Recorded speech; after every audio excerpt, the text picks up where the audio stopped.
Olá, tudo bem com você? Seja bem-vindo mais uma vez ao meu canal Clodoaldo da Silva Feitosa, e é sempre um grande prazer para mim estar aqui, nesse encontro semanal que nós temos, falando com vocês sobre assuntos espirituais importantes que nos ajudam, no nosso desenvolvimento espiritual e na nossa caminhada aqui no planeta Terra, Aqui esse som de fundo que vocês estão escutando é a chuva, chegando aqui no Nordeste. Realmente é sempre uma alegria muito grande para nós quando isso acontece, porque a chuva aqui é sempre bem-vinda, como vocês sabem. E hoje, eu gostaria de falar com vocês sobre um tema muito específico para a maioria dos seguidores deste canal, que são testemunhas de Jeová, ativas ou inativas, e que estão, de alguma forma, afastadas da organização das testemunhas de Jeová, que é o seguinte: por que é tão difícil deixar a organização das testemunhas de Jeová? E esse é um assunto muito importante, porque existem muitas pessoas atualmente que são testemunhas de Jeová e que estão insatisfeitas com algumas coisas que são ensinadas lá na religião, mas que ainda não têm forças para seguir outro caminho espiritual. Isso acontece porque quer a pessoa seja desassociada da organização, ou seja, expulsa, ou quer ela seja dissociada, ou seja, tenha saído por livre e espontânea vontade. Na prática, as duas situações dão no mesmo, Todas as duas situações passam pelo mesmo rigor das regras impostas pelo corpo governante para essas pessoas, que é a seguinte: a saída, o resultado dessa saída é que a pessoa, para eles, decidiu sair da única religião verdadeira e do povo escolhido de Deus aqui na Terra, e que por isso virou as costas para Deus e, em consequência disso, poderá perder, ou certamente perderá, na visão dos líderes da religião, a vida eterna. Ou seja, essa pessoa será destruída no Armagedon e não terá a vida eterna. Então, esse é o futuro sombrio, aparentemente, para aquela pessoa que está lá na organização e que, por alguma razão, pensa, ou cogita sair de lá. Então, é muito difícil enfrentar essa situação. E é por essa razão que nós vamos falar sobre esse tema hoje. Mas, antes de tudo, eu gostaria de dizer a você que é testemunha de Jeová, que está me assistindo nesse momento, que eu não tenho nenhum preconceito para com a religião das testemunhas de Jeová. Ao contrário, eu tenho o mais profundo respeito por essa religião e também pelos seus membros, porque eu já fui um de vocês. Eu já fui parte dessa organização, já estive lá por 7 anos da minha vida. E, portanto, eu sei muito bem o que é ser testemunha de Jeová. Por essa razão, eu quero que vocês entendam que isso não é o que eu vou falar, não é um ataque pessoal, não é um ataque à organização, não, é apenas uma conversa que nós vamos ter sobre um assunto. Se você que está me escutando agora achar que tudo que eu estou falando não tem o mínimo sentido, você é livre para simplesmente sair do canal, não mais assistir os meus vídeos, entendeu? Eu entendo o seu lado, eu sei como estar aí do outro lado, com esse pensamento em mente e achando que eu estou atacando você. Eu não estou atacando você nem sua religião. Eu gostaria até de dizer para você que eu reconheço os grandes avanços que a organização das Testemunhas de Jeová tem conseguido ao longo dos anos, bem como as mudanças que ela fez, inclusive mais recentemente, e que favorece os seus membros. Eu entendo o quão difícil deve ser para você receber de mente aberta qualquer crítica à organização, pois ela tem um papel central na sua vida e certamente você não consegue se imaginar vivendo sem ela.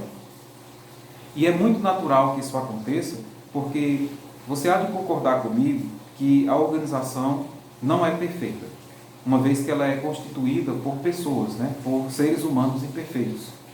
Mas não há como negar que ela fornece um ambiente espiritual muito acolhedor, bem estruturado, bem organizado, e que oferece às pessoas um estilo de vida, um modo de vida confortável no que diz respeito à espiritualidade e também à relação com Deus.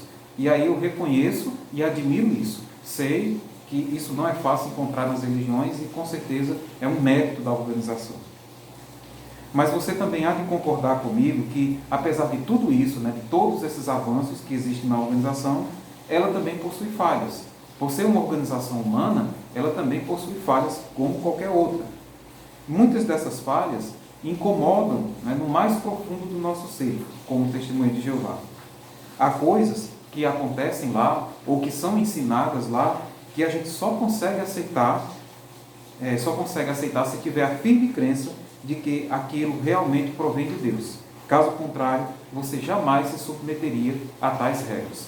Tenho certeza que você entende o que eu estou falando, né? A maneira que eu estou falando. Alguns de vocês aí podem estar passando, né, por situações complicadas e por algumas crenças, tendo que fazer de alguma forma que você só aceita porque você acredita que isso realmente provém de Deus. Ao contrário, você jamais se submeteria. Assim, quando nós recebemos uma determinada instrução de uma organização religiosa, o correto, ao meu ver, seria que nós sempre nos questionássemos se essa instrução que recebemos, né, realmente está de acordo com a lei de amor, de justiça e de caridade, ensinada pelo nosso Mestre Jesus. Se estiver, podemos aceitar, né, com a máxima tranquilidade, pois é verdadeiro. Mas, se não estiver, é necessário que nós tenhamos a coragem de rejeitar, pois não é verdadeiro.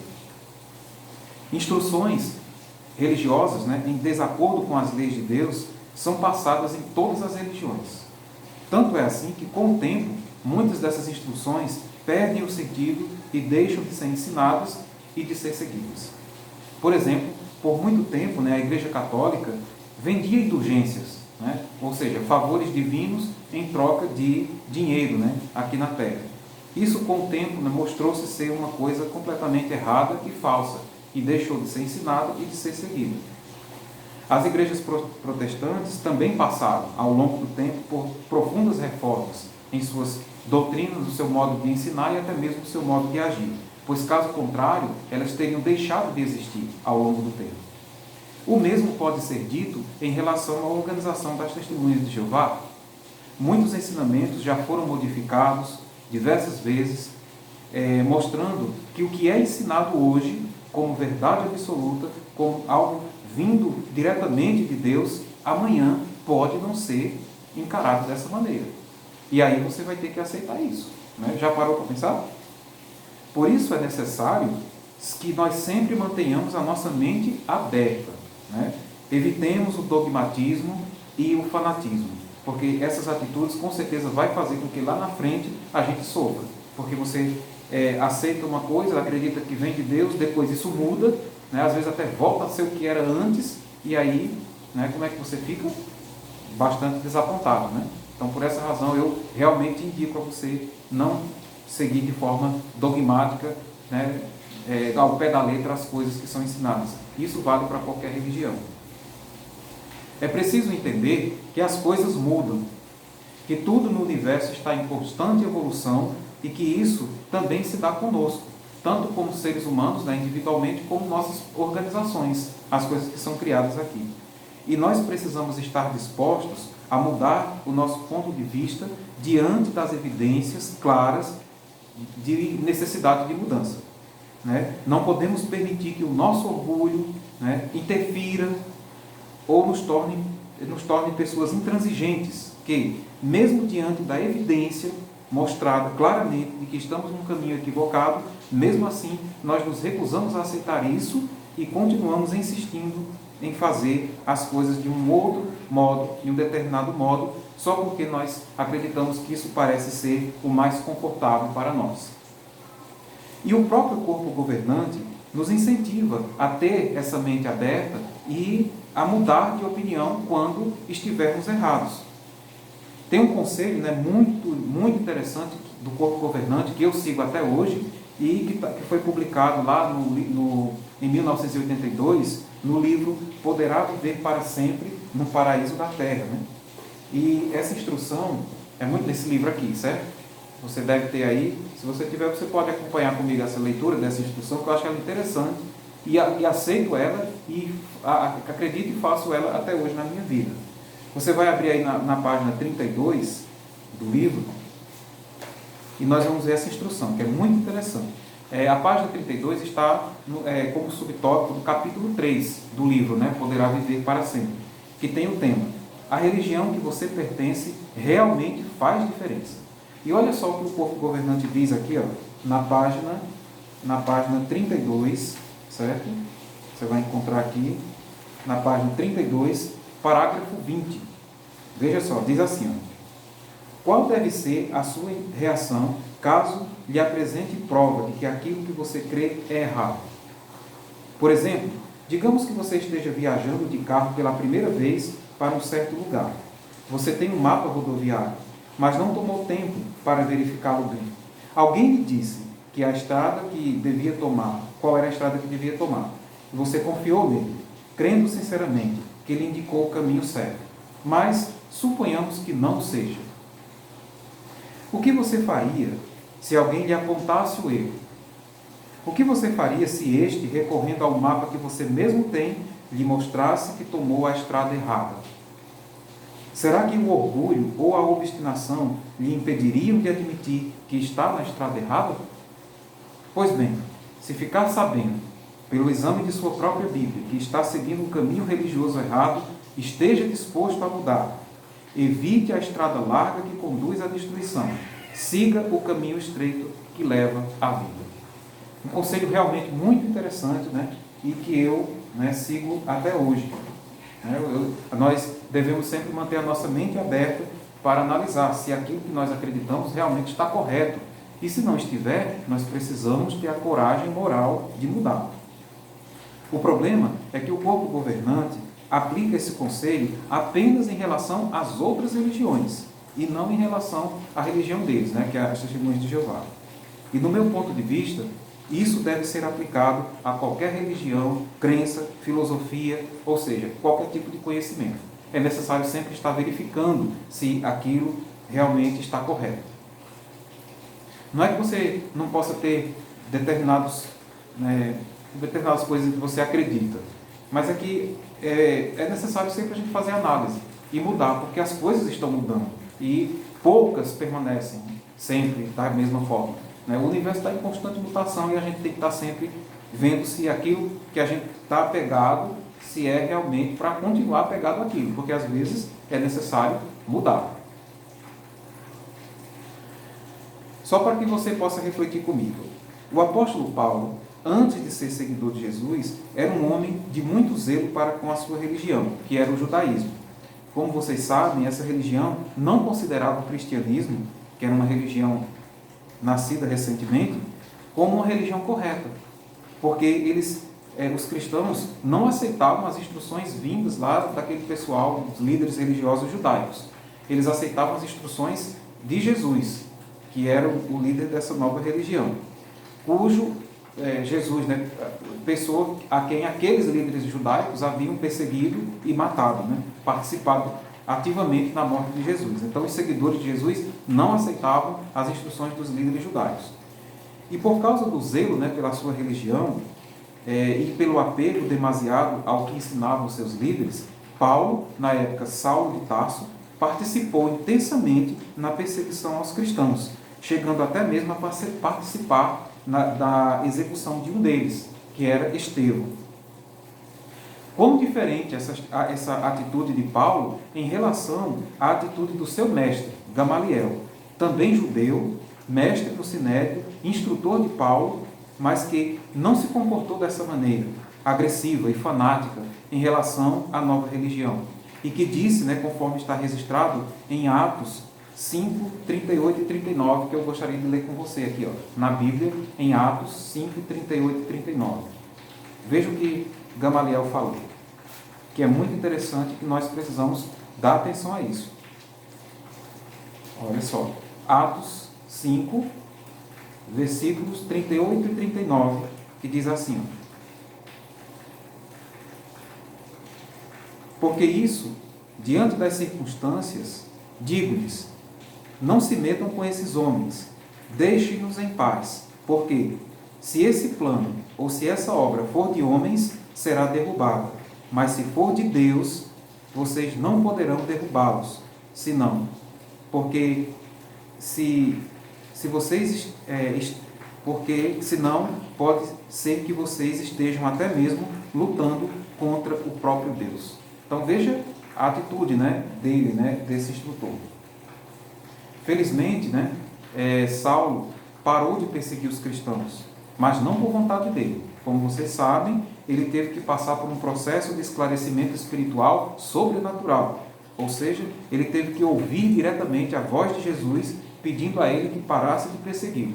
Só então, depois de ficar cego por um tempo e ter sido ajudado e restaurado a visão por um dos discípulos de Jesus, só depois disso é que ele parou de perseguir os cristãos e tornou-se um deles. Então, meus queridos irmãos, o que eu quero dizer com isso é que, ao meu ver, se formos pessoas dogmáticas, fanáticas, que seguem ao pé da letra, sem questionar nada, podemos correr o risco de fazer algo que esteja em total desacordo com as leis de Deus, acreditando que estamos fazendo a vontade de Deus. Assim como aconteceu com Paulo. Isso já aconteceu no passado, acontece no presente e continuará acontecendo no futuro. A pergunta que devemos fazer é: farei eu parte disso? Então é isso que a gente tem que pensar. Vou dar até um exemplo pessoal, né, para vocês.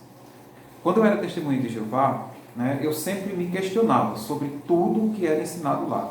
Né? Você pode até não acreditar nisso, mas era assim que acontecia comigo. Né? Eu sempre pensava se aquilo estava realmente correto, né, de acordo com as leis divinas.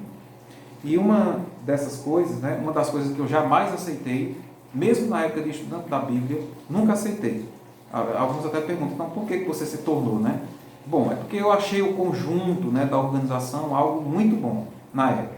Por isso que eu aceitei, mas eu nunca aceitei a questão da desassociação, né, da forma como as testemunhas de Jeová tratam os desassociados. Isso para mim, né, porque como vocês que me assistem, né, que não são testemunhas de Jeová, é o seguinte, as testemunhas de Jeová, elas param de falar com qualquer um que saia de lá, que seja membro de lá e que por decisão pessoal ou por ser expulso da organização, a ordem lá é que todos os demais membros parem de falar com tal pessoa. E eu fiquei sabendo disso muito antes de entrar lá, né? E entrei, passei um tempo lá, mas nunca aceitei essa regra. Sempre achei, né, para mim sempre foi, era um absurdo, sempre foi uma discriminação religiosa, sempre foi algo que estava em desacordo com as leis de Deus, porque eu estou convicto, né, sempre fui, que Deus jamais ordenaria causar o sofrimento das pessoas para provar que Ele está correto. Porque Deus não precisa disso, né? Ele não precisa provar nada para ninguém. Isso sempre me cheirou, né? Eu sempre, né, acendeu aquela lanterna a coisas de homens, né? Maneira de agir dos homens, não de Deus. E, né, me perdoem a palavra, né? Me perdoem a forma que eu estou falando, mas era assim que eu pensava, era coisa de homem, não era coisa de Deus. Agir dessa forma, né? Privar as pessoas, até mesmo parentes, pai, filho, mãe, filho, avô, né, e neto, do contato pessoal, contato familiar. Né? Isso realmente, para mim, não tem precedentes, né? Não tem como você mostrar ou provar que provém de Deus. Né? É uma coisa criada por homens, no meu ponto de vista. Né? Se você acha que não, tudo bem. Né? Eu não estou aqui para fazer com que você mude de ideia. Né? Aí o assunto é seu. Eu estou dizendo apenas que eu não aceitava, nunca aceitei. E foi essa uma das razões pelas quais eu resolvi deixar a organização. Então, o que é que eu fazia, né, nessa época? Eu jamais obedeci essa lei totalmente. Sempre que encontrava um irmão desassociado, eu o cumprimentava. Eu me lembrava que aquela pessoa é um irmão e que Deus não o abandonou, jamais o abandonará. Ninguém, né, é abandonado por Deus. E por isso, eu achava que eu também não deveria fazer isso. É claro, né, que eu tinha que ser muito discreto ao fazer isso, porque às vezes eu estava cercado, né, por outros irmãos e não é fácil fazer isso, mas quando eu estava na presença, né, de outros, né, eu apenas dava um leve sorriso para a pessoa, ou um aceno com a cabeça, né, ou ainda um gesto facial qualquer que indicava que eu tinha notado a presença dele e que eu ainda considerava aquela pessoa um irmão. Né? Eu sempre agi dessa forma, em todas as congregações que eu fiz parte. Às vezes isso era percebido, alguns ignoravam, né? Outros não, e muitas vezes eu fui flagrado. E aí o assunto era levado aos anciãos e eu simplesmente dizia a eles que que não iria fazer outra vez. E depois desobedecia, voltava a fazer da mesma forma. E isso se repetia até que eles mesmos, né, não ligavam mais. Na época eu era servo ministerial, né, e talvez eles levassem essa, né, essa posição que eu tinha, né? Não sei. Só sei que foi assim, né? Eu, né, passei o tempo que eu passei lá, eu nunca obedeci essa regra totalmente, né? Eu obedeci em parte, pode dizer, né? Mas eu sempre mostrava a pessoa desassociada ou dissociada que eu tinha visto ela e que eu não tinha nada contra essa pessoa. O contrário de muitos, né, que infelizmente, né, quando vê um irmão desassociado, simplesmente vira o rosto. Você já parou para pensar, né, o quão difícil é isso para a pessoa que está do outro lado? Eu, né, no meu caso, já superei isso completamente. Hoje eu acho, assim, eu não sinto nada, né? A única coisa que eu sinto é pena de uma pessoa que age dessa maneira, né? Lamentavelmente, né? E principalmente porque é ensinado a fazer isso. Porque tem, por exemplo, eu tenho pessoas, né, que eu tive contato lá no Rio de Janeiro e que tiveram maneiras de entrar em contato comigo, né? Hoje nós temos o WhatsApp, eu tenho esse canal, tem formas da gente entrar em contato. E aí o que acontece? Eu tenho certeza que eles sabem, né, como eu estou agora, sabem o trabalho que eu estou desenvolvendo, sabem o que eu estou fazendo, sabem que eu continuo sendo a mesma pessoa, que eu não mudei moralmente, que eu continuo sendo a mesma pessoa, né, fazendo o bem, me esforçando para fazer o bem, mas a organização simplesmente diz que eles não podem falar comigo e pronto, e acabou-se, né? Então, paciência, né? Eu tenho que deixar que um dia haja um esclarecimento para essas pessoas. Eu acredito que há várias formas de você resistir a uma lei abusiva. Uma delas é declarar abertamente, né, que não vai obedecer e enfrentar de cara, né, as consequências disso. E a outra é simplesmente ignorá-la. Dar uma de João sem braço, né, como diz aqui no Nordeste. Ou ainda, né, o que significa na realidade dar uma de desentendido, né, fazer que não entende ou que, sei lá. E vai passando, vai levando, né, e seguir com a desobediência até o limite. Aí quando não dá, aí você dá dá uma obedecidazinha, dá um enrolado, depois volta até desobedecer de novo, né? É uma forma de você, né, não dar essa força, né, para o outro, para o dito regime opressor, né? Sempre dar uma escapada, sempre fazer de uma forma que ele não espera, tentar mudá-lo. É uma maneira, claro, né? Eu digo que as pessoas que têm aquela coragem de chegar e dizer claramente eu não vou fazer isso, eu considero elas pessoas de extrema coragem. Mas também considero corajosas as pessoas que têm coragem de permanecer, né? De ficar lá e ao mesmo tempo ir, por aqui se dizendo, mudando as coisas aos poucos, né? Falando, né? Mudando aquilo ali, né? Aguentando de forma resiliente as coisas que vêm, né, para você. Eu sei, né, de muita gente, por exemplo, só para você ter uma ideia, para você entender como seria a coisa. Se muita gente, né, muitos irmãos fizesse isso, né, isso que eu fiz, né, fosse eles próprios, né, liberando-se dessa regra aos poucos e não se rendessem, né, às instruções, né, ou às incursões feitas pelo corpo governante em suas publicações para proibir, né, o contato entre dissociados e associados, com o tempo eles iriam ter que ceder, né, eles iam ter que ceder, mudar essa regra, porque eles não iam conseguir desassociar todo mundo, porque isso significaria o fim da organização. Então eles iam ter que ceder, iam entender que as pessoas não iriam mudar, que as pessoas não aceitavam mais e iam ter que mudar. Foi isso que aconteceu, por exemplo, com a questão do ensino superior, que por muito tempo era praticamente proibido, né, dentro da organização, mas que deixou de ser e passou a ser um assunto de consciência ou de decisão pessoal, porque as pessoas simplesmente não obedeciam e faziam o seu nível superior, iam fazer faculdade e tudo mais. E aí, com o tempo, eles foram vendo que não dava para manter essa regra.